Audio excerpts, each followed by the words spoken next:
Hello po mga kababayan, si Dante Maravillas, Bicolano vlogger, broadcast journalist from Albay. Iniisip na po ng ating Pangulong Bongbong Marcos ang mag-file ng economic sabotage sa mga contractors na involved po sa ghost flood control projects. Yung in-inspection pa lang niya, mga kababayan kanina doon sa Baliwag, Bulacan, matindi.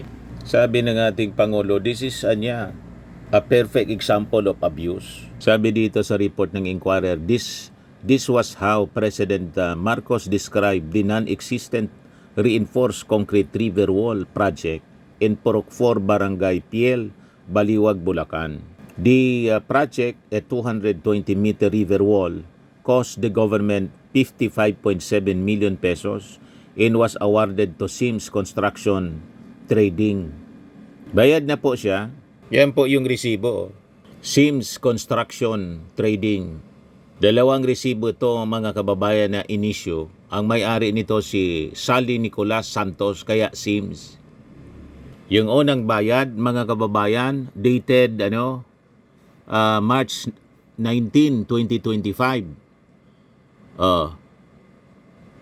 Malolos, Bulacan. 43,490,202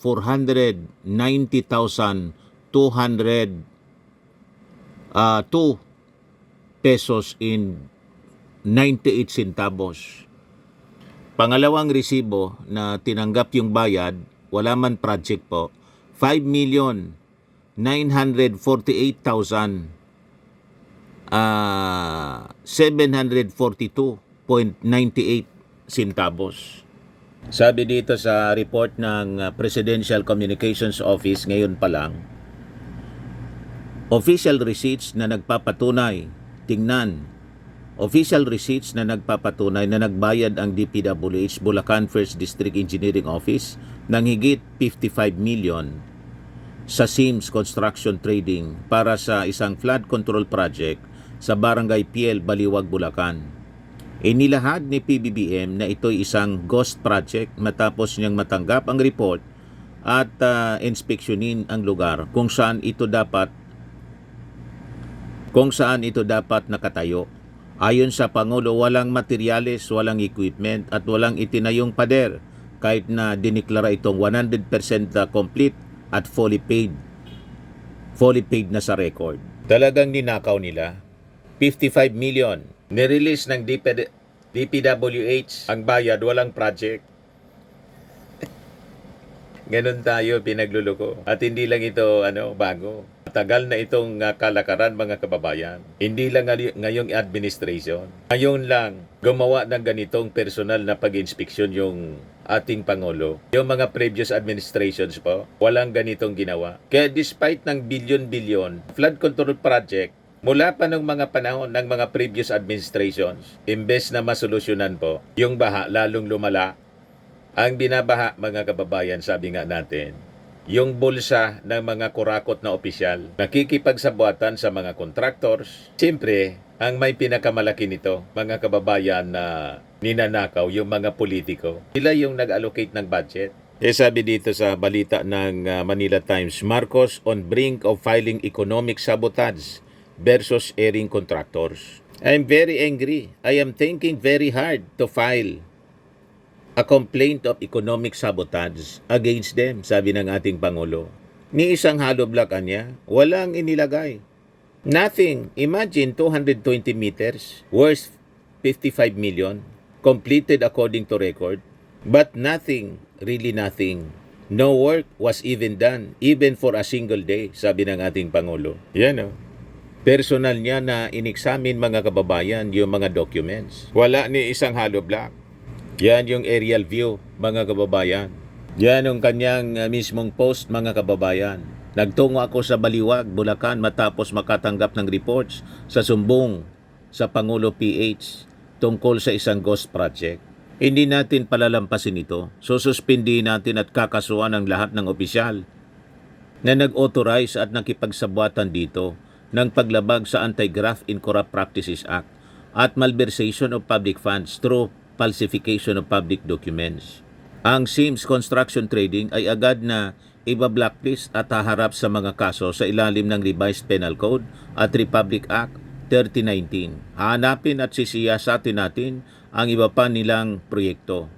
Ituloy ninyo ang pagpapadala ng inyong ulat sa sumbong sa Pangulo.ph. Sama-sama nating wawakasan ang katiwalian at siguruhin ng pera ng taong bayan ay napupunta sa proyektong para sa tao. Maganda yung mga reactions ng mga tao, mga kababayan. Sabi ni Joy Binayron Kabatak, God bless President Bongbong Marcos Jr., DILG Secretary John B. Crimolia. Gusto ng mga taong bayan dapat ituloy ang eleksyon ngayong December 1. May napalayo yung reaction nito.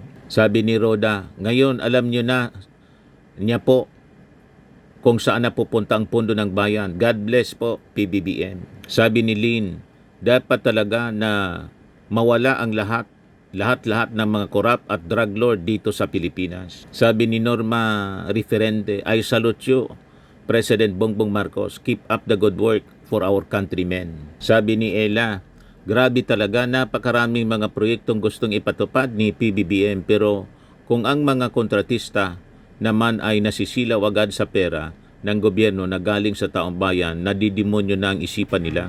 Imbes na umpisahan ang mga gagawing proyekto, tatakasan na lang na tangay ang milyong-milyong pera. Salamat po PBBM sa pagbisita sa mga proyekto ng pamalaan ng bawat bayan. Sabi ni Pierre Paz, yes, dapat may wakas ang kanilang ginagawang kababalaghan, Mr. President. Sabi ni Carlo, gamitan na ng kamay na bakal dahil sa ghost projects maraming namatay, maraming nawalang ang tahanan at trabaho, nasira mga gamit at nakahirap-hirap ng kanda hirap-hirap, hindi alam nila kasi ghost sila.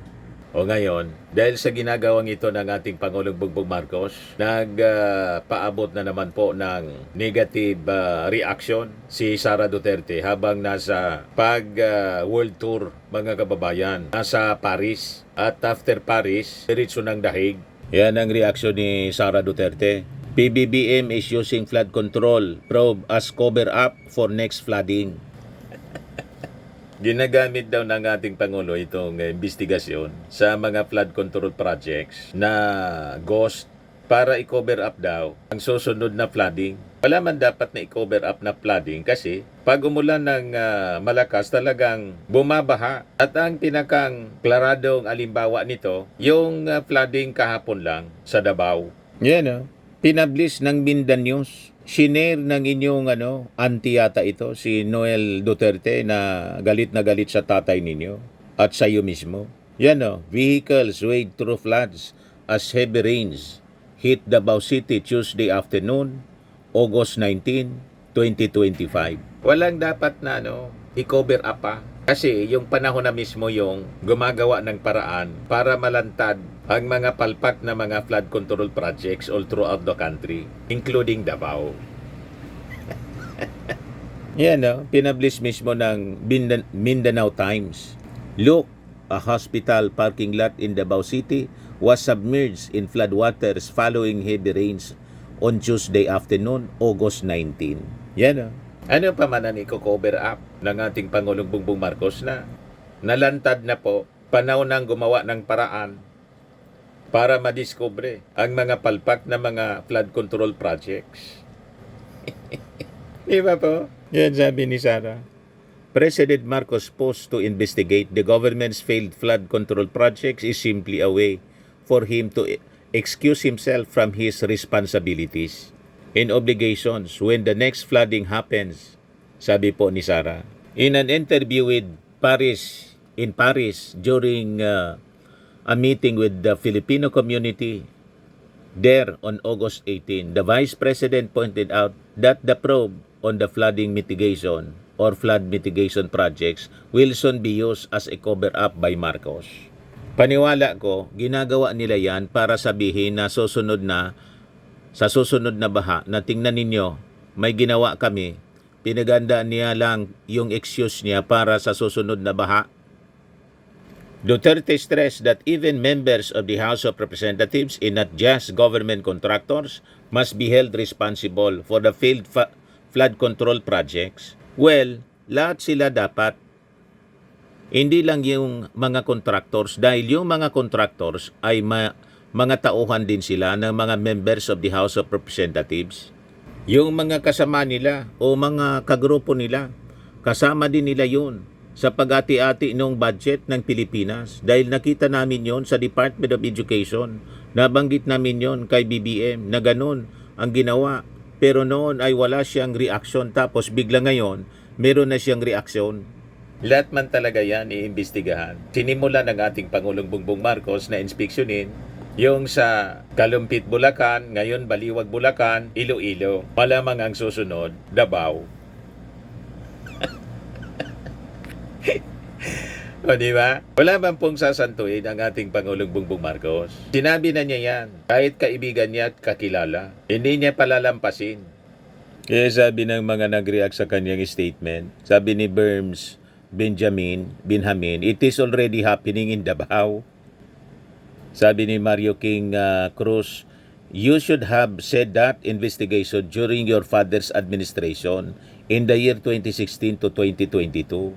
Sabi ni Earl Erich Lahina Andres, musta ang Davao flood control sa ilang dekadang nakaupo ang pamilya mo? Sabi ni Androsi, hari ng tondo, hari ng pundo. Sabi ni Magbanwa, hindi excuse yan. You just afraid kasi yung mga contractor galing pa sa termino ng dating president.